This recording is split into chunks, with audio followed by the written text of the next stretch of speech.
My father thanked everyone at his retirement party except me, but when my 8-year-old son handed him a wrapped box and said, "Grandpa, you dropped this years ago, it's your conscience," the entire room went silent.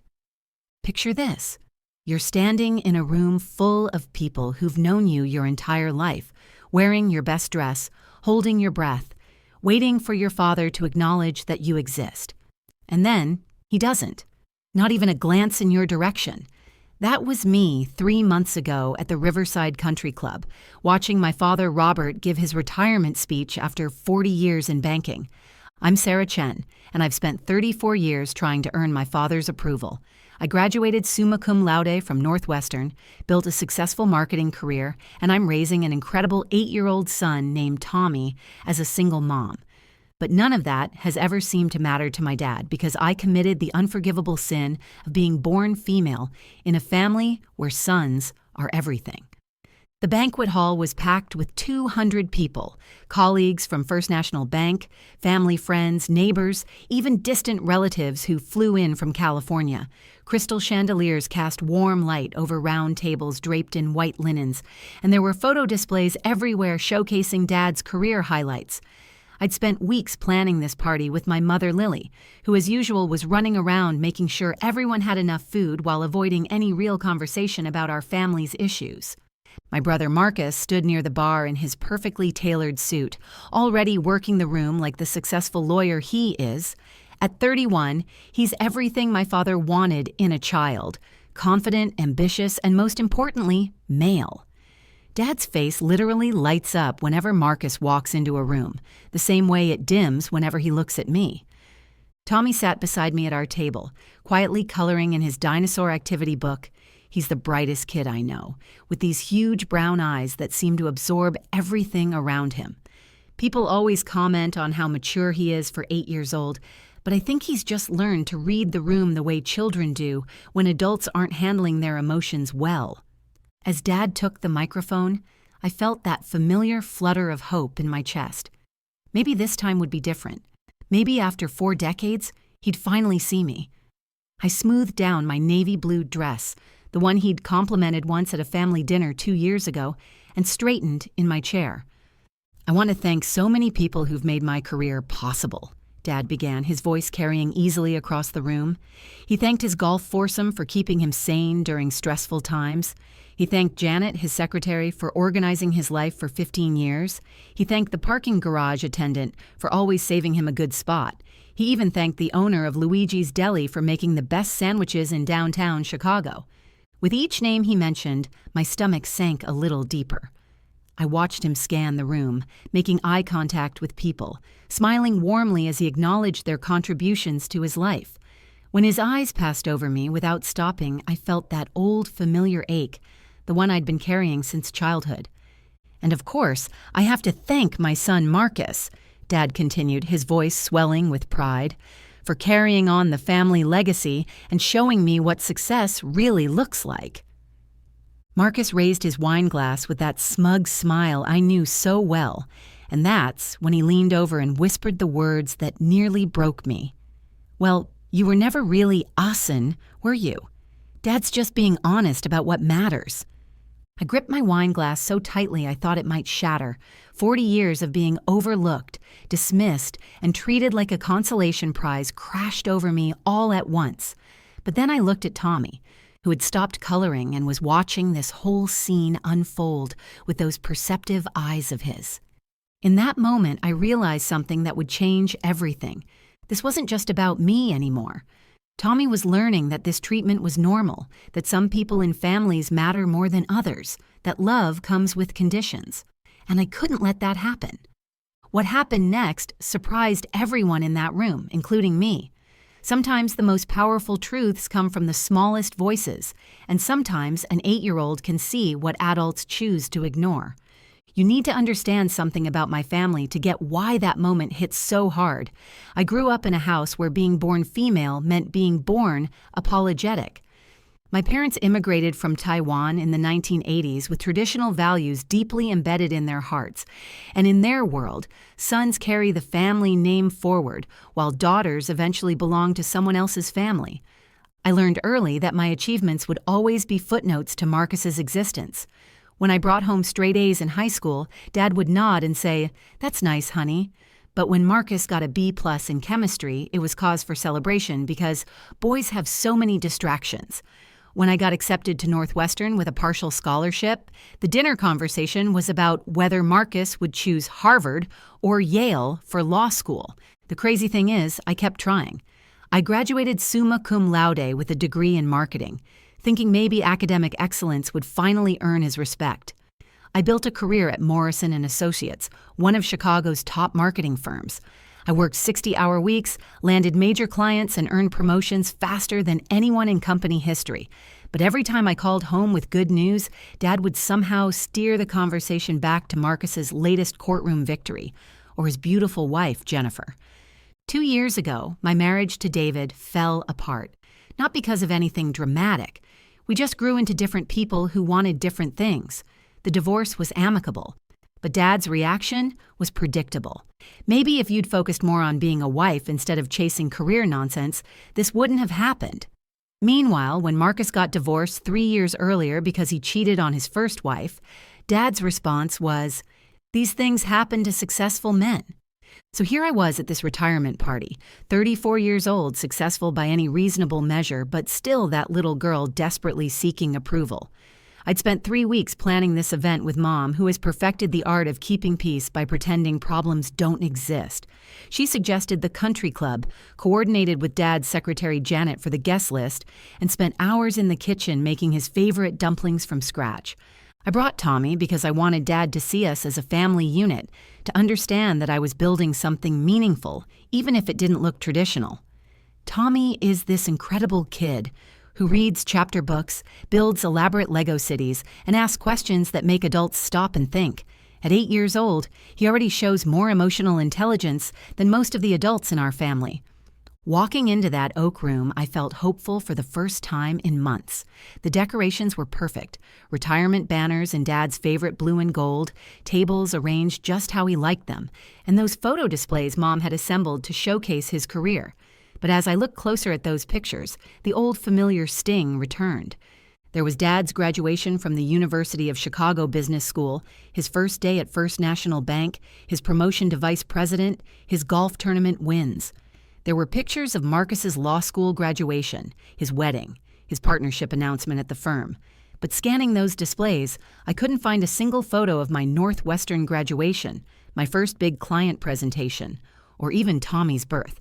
It was like I'd been systematically erased from the family's proudest moments. I watched Marcus work the room like he owned it, telling animated stories about his latest cases while Dad stood nearby beaming with pride. "That's my son," I heard Dad tell a colleague, "youngest partner in his firm's history." The way his chest puffed up with pride was something I'd never seen directed at me. Mom fluttered around the room, making sure everyone had enough food, refilling water glasses and avoiding any real conversation. She spent 40 years perfecting this dance of keeping everyone comfortable while never addressing the elephant in the room. When I tried to catch her eye, she'd smile and hurry off to adjust a centerpiece or check the catering station. Tommy sat beside me coloring in his activity book, but I could see those perceptive eyes of his taking everything in.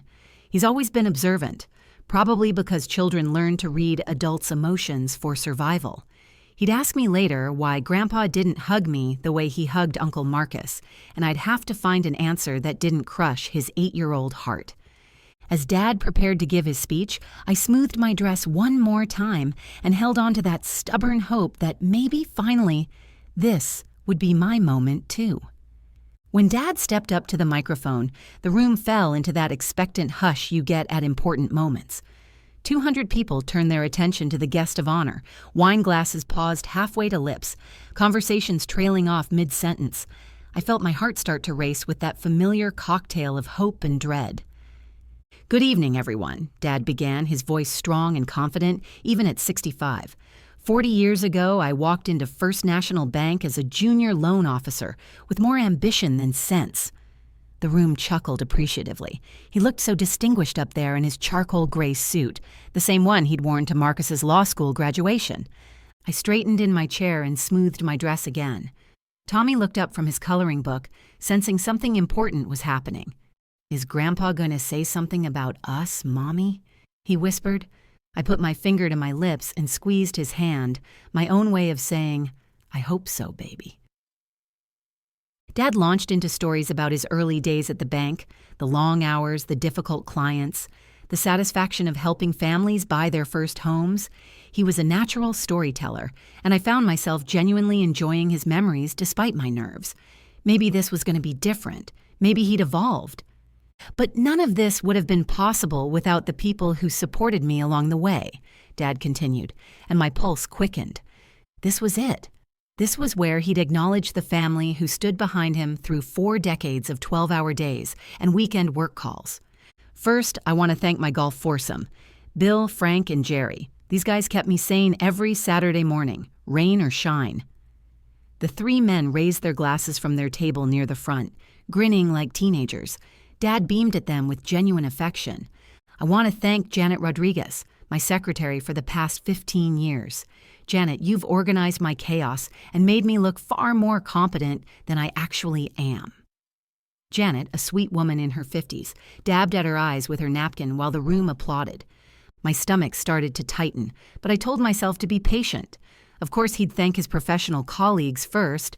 Family would come last because they were most important, right?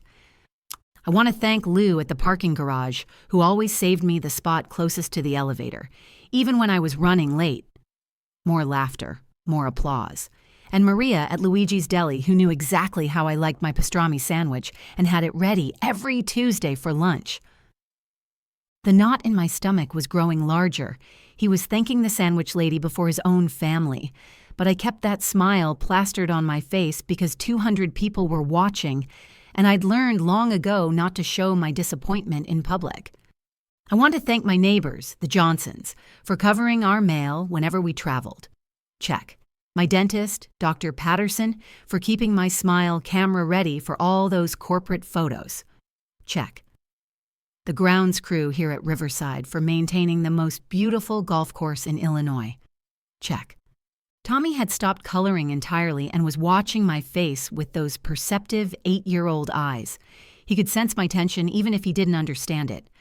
I forced my smile wider and nodded encouragingly at Dad, though my hands were trembling slightly. And of course, Dad said, his voice warming with genuine pride, I have to thank my son Marcus for carrying on the family legacy and showing me what real success looks like. Marcus, you've exceeded every expectation I had, and watching you become the youngest partner in your firm's history has been the greatest joy of my career. The words hit me like a physical blow. Marcus raised his wine glass with that confident smile, accepting the applause like it was his due. Dad's face was absolutely radiant as he looked at his golden child, the son who could do no wrong. That's when Marcus leaned over, his voice low enough that only I could hear. Well, you were never really asin, were you? Dad's just being honest about what matters. His words sliced through me with surgical precision, not because they were surprising, but because they confirmed what I'd always feared, that my gender had made me invisible from birth, that 40 years of trying to earn love and recognition had been pointless because I was fundamentally wrong in my father's eyes. I looked around the room at all these people who'd known me my entire life, watching my father conclude his speech without a single mention of his daughter or grandson, and something inside me finally cracked open. Sitting there in that beautiful banquet hall surrounded by 200 people who'd just witnessed my erasure from my father's life story, I felt something shift inside me. It wasn't anger exactly. Anger would have been too simple. It was clarity. Cold, sharp clarity about what I'd been accepting for 34 years. I looked at Tommy, who had completely stopped coloring and was studying my face with those wise brown eyes. "Mommy," he whispered, tugging gently on my sleeve, "why doesn't Grandpa see you?" That innocent question hit me harder than Marcus's cruelty. My 8-year-old son could see what was happening, could recognize the injustice with the moral clarity that adults lose somewhere along the way. If I didn't do something right now, Tommy would grow up thinking. This was normal.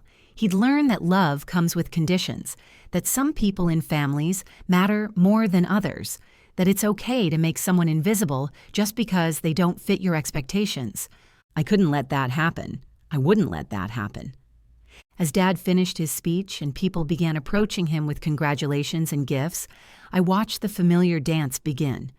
Marcus stepped forward first, of course, embracing Dad with that confident smile while everyone applauded their obvious bond. Colleagues lined up to shake hands and share memories. Even distant relatives who barely knew Dad were getting more acknowledgement than I'd received in decades. That's when I noticed something Tommy had been working on throughout the evening. While I'd been focused on Dad's speech, my son had been creating something in his dinosaur activity book. But when I looked closer, I realized he hadn't been drawing dinosaurs at all. "Tommy, what's this?" I asked, pointing to his latest drawing. "It's our family," he said matter-of-factly. "But look, Mommy, Grandpa doesn't have a heart." I stared at the drawing. There was Dad, tall and serious in Tommy's 8-year-old artistic style. There was Mom, smaller and always moving. There was Uncle Marcus, standing close to Dad, and there was me off to the side with Tommy holding my hand. But Dad's chest was empty, just a blank space where his heart should have been. "Why did you draw him that way, baby?" Tommy looked at me with the devastating honesty only children possess. "Because if he had a heart, he would see how much you love him." My breath caught in my throat. Here was my 8-year-old son, who barely understood family politics, who'd never heard our family history, but who could see the fundamental truth that all the adults in this room were pretending didn't exist. I watched as a colleague handed Dad another retirement gift, some kind of crystal paperweight that would probably sit on a shelf collecting dust. The gift line was moving slowly, giving me time to think, time to realize that if I walked away from this moment, nothing would ever change. Tommy would grow up watching this same dynamic, learning that this treatment was acceptable, maybe even carrying these patterns into his own relationships someday. "Tommy," I said quietly, "would you like to give Grandpa a special present?" His face lit up the way only a child's can. "Yes." "What kind of present?" I looked around the table and spotted an empty gift box from one of the presents Dad had already opened. My hands were shaking slightly as I reached for it, but my mind was crystal clear. I grabbed a napkin and borrowed Tommy's crayon, quickly writing a note in my best handwriting. "What are you writing, Mommy?" Tommy asked, leaning over to watch. "Something Grandpa needs to hear," I said, folding the napkin and placing it inside the empty box. "Something about how we treat the people who love us most." I helped Tommy rewrap the box with some leftover ribbon from the gift table. It wasn't pretty, definitely looked like it had been assembled by someone in a hurry, but it would do. "Now listen carefully, baby," I said, kneeling down to Tommy's eye level. "When you give this to Grandpa, I want you to say exactly these words. 'Grandpa, you dropped this years ago.' It's your conscience. Can you remember that?" Tommy nodded solemnly, repeating the words back to me with perfect pronunciation. He might not have understood exactly what a conscience was, but he understood that this moment mattered. As we stood up and got in the gift line, I realized I was about to either bridge a 40-year gap or burn the bridge entirely. But for the first time in my life, I was more afraid of staying silent than speaking up. The gift line moved slowly, each person ahead of us taking their time to share memories and congratulations with Dad. I used those precious minutes to rehearse what might happen next. Would he laugh it off? Get angry? Pretend not to understand? My hands were trembling as I held Tommy's shoulders, but my resolve was rock solid. "Remember what to say, baby," I whispered as we got closer to the front. "Grandpa, you dropped this years ago. It's your conscience," Tommy repeated perfectly, his little voice serious with the importance of his mission. When it was finally our turn, Tommy stepped forward with the fearlessness that only children possess. The room was still buzzing with conversation, people mingling and sharing stories, completely unaware that they were about to witness something that would change our family forever. "Grandpa!" Tommy called out, his voice cutting through the ambient noise. Dad turned toward us, and for a split second, his face lit up with genuine joy at seeing his grandson. It was the warmest expression I'd seen from him all evening. "There's my little man," Dad said, kneeling down to Tommy's level. Are you having fun at Grandpa's party?" "Yes, but I have something for you," Tommy said, holding out the hastily wrapped box with both hands the way I'd taught him to show respect to elders. "You dropped this years ago. It's your conscience." The words rang out clearly across the banquet hall. I watched Dad's face cycle through confusion, amusement, and then something that looked like recognition as he processed what his 8-year-old grandson had just said. Conversations around us began to fade as people tuned in to what was happening. "My conscience?" Dad repeated, his voice uncertain. He looked up at me for the first time that evening, really looked at me, and I saw something flicker in his eyes that might have been understanding. "Open it, Grandpa," Tommy encouraged, bouncing slightly on his toes with excitement. Dad's hands shook slightly as he unwrapped the box. The room had grown noticeably quieter, sensing that something significant was unfolding.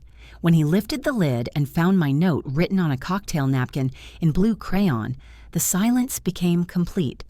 I watched him read the words I'd scribbled in those desperate moments. "A conscience examines how we treat the people who love us most. Mine has been waiting for yours to remember that daughters matter too. Sarah." The silence stretched on for what felt like hours but was probably only 30 seconds. Dad stared at that napkin, his face going through a transformation I'd never seen before. The confident, successful banker disappeared, replaced by something vulnerable and raw. Marcus started to laugh dismissively from across the circle. "Oh, come on, Dad, don't let her guilt trip you with—" But his voice died when he saw Dad's expression. Dad's eyes filled with tears. Real tears. Not the polite moisture of a sentimental moment, but the kind that come from somewhere deep and painful. He looked up at me, and for the first time in my 34 years, I felt truly seen by my father. "Sarah," he said, his voice cracking on my name. The room was so quiet you could hear the ice settling in people's water glasses. I braced myself for excuses, for defensiveness, for the emotional shutdown I'd learned to expect. Instead, Dad did something that shocked everyone in that room, including me. He stood up slowly, the note still clutched in his trembling hand, and opened his arms to me. "I don't know how to fix 40 years of being wrong," he said, his voice barely above a whisper but somehow carrying to every corner of the room, "but I'd like to try." The floodgates opened.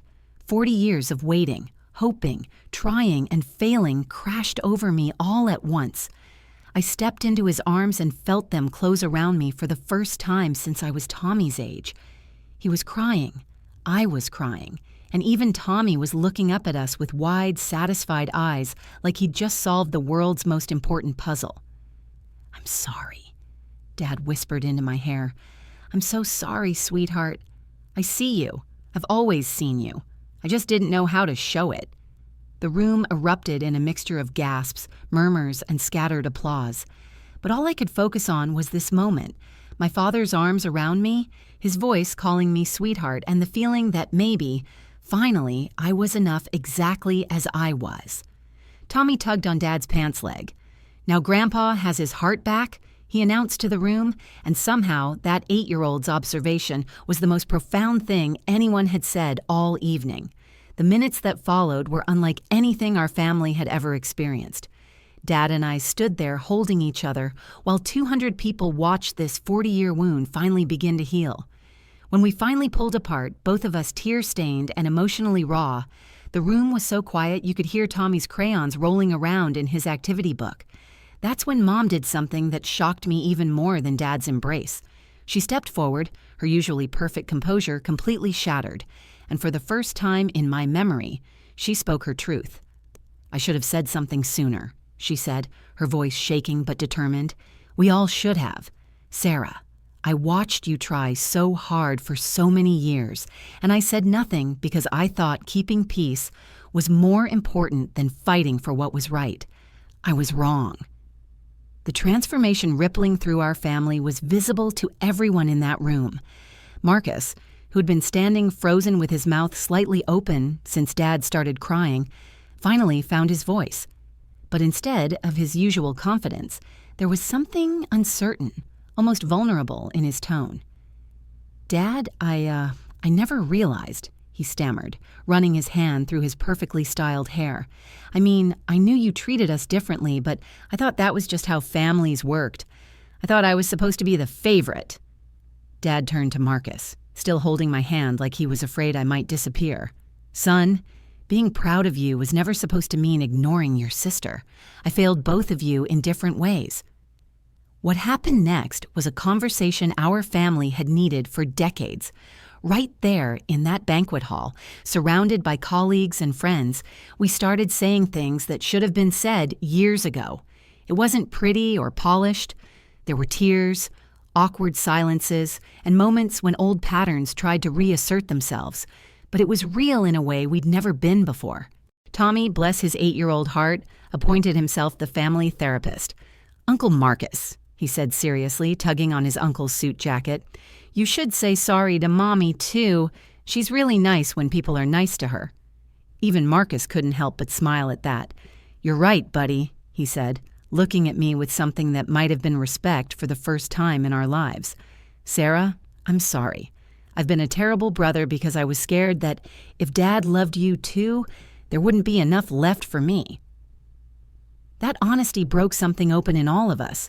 We spent the next hour at that party, while guests gradually drifted away, some wiping their own tears after witnessing our family breakthrough, finally talking to each other instead of around each other. But the real proof that things had changed came in the months that followed. Dad started calling me every Tuesday just to talk. Not about anything earth-shaking, sometimes just to tell me about an article he'd read or to ask about Tommy's latest school project. The first time he called, I almost didn't answer because I was so afraid it was a fluke. 6 months later, Dad and I have coffee every Tuesday morning at this little cafe near his house. It's become our thing. He brings pictures on his phone, screenshots of articles about successful women in business that remind him of me. Photos of father-daughter fishing trips he wants to take Tommy on, retirement homes he's researched for when he needs more care because he wants to make sure I'm comfortable with his choices. Is it perfect? Number 40 years of patterns don't disappear overnight. Sometimes he still defaults to asking about Marcus first, or he'll make a comment that shows his old thinking. But now he catches himself. Now he apologizes. Now he tries. The biggest change is in Tommy. He's more confident now, more secure in the knowledge that families can love everyone equally. He talks about his grandfather with pride, tells his friends about their Tuesday morning breakfasts, and draws pictures where everyone has hearts. 3 weeks ago, Tommy made Dad a Father's Day card that said, "Thank you for finding your conscience, Grandpa. Love, your grandson who helped." Dad cried when he read it and immediately called to ask if he could frame it for his office. Sometimes the most powerful changes come from the smallest voices. My son didn't just hand my father a box that day. He handed our whole family a chance to start over. And that's exactly what a conscience looks like. A second chance wrapped in forgiveness and delivered by someone brave enough to speak the truth. The lesson I learned? Sometimes love requires courage, both to give it and to demand it. And sometimes an 8-year-old sees more clearly than the adults who think they know everything. What do you think? Have you ever had a moment when someone in your family finally saw you for who you really are? Or maybe you've been the one who needed to find their conscience? Drop a comment below and share your story. I read every single one, and your experiences might help someone else who's going through something similar. If this story touched your heart, please give it a thumbs up. It really helps other people find these videos when they need to hear stories like this. And if you're new here, hit that subscribe button and ring the notification bell because I share real stories about family, relationships, and those life-changing moments that remind us what really matters. Share this video with someone who might need to hear it. Sometimes we all need reminding that it's never too late to change, never too late to say sorry, and never too late to start seeing the people we love the way they deserve to be seen. Thanks for listening to my story, and I'll see you in the next video. Remember, sometimes the smallest voices carry the biggest truths.